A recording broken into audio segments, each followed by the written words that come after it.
Pemirsa, tim penyidik pidana khusus Kejati Sumsel melakukan penggeledahan di 3 titik terkait dugaan tindak pidana korupsi penertiban surat penguasa hak atau SPH untuk izin perkebunan dan kegiatan usaha perkebunan di Kabupaten Musirawas tahun 2010 sampai 2023.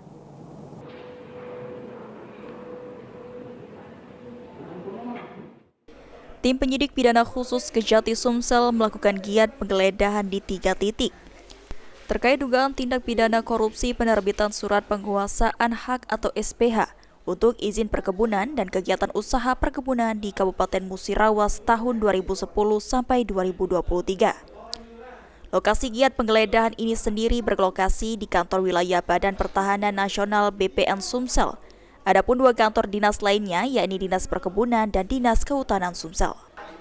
Kasipenkum Kejati Sumsel Fani Yulia Eka Sari mengatakan, terhadap hasil penggeledahan tersebut, tim penyidik berhasil mengamankan barang bukti berupa data, dokumen, surat-surat, serta benda lainnya yang dianggap perlu dalam penyidikan kasus ini.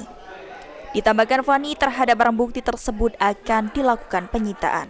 Tim penyidik bidang Pitsus Kejaksaan Tinggi Sumatera Selatan melakukan penggeledahan dalam perkara dugaan tindak pidana korupsi penerbitan surat penguasaan hak atau SPH untuk izin perkebunan dan kegiatan usaha perkebunan di wilayah Kabupaten Musirawas, Provinsi Sumatera Selatan tahun 2010 sampai dengan 2023.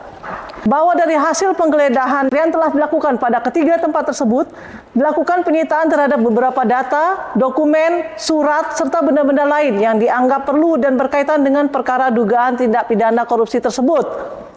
Adapun dalam kasus dugaan korupsi ini, statusnya sudah naik ke tahap penyidikan, sehingga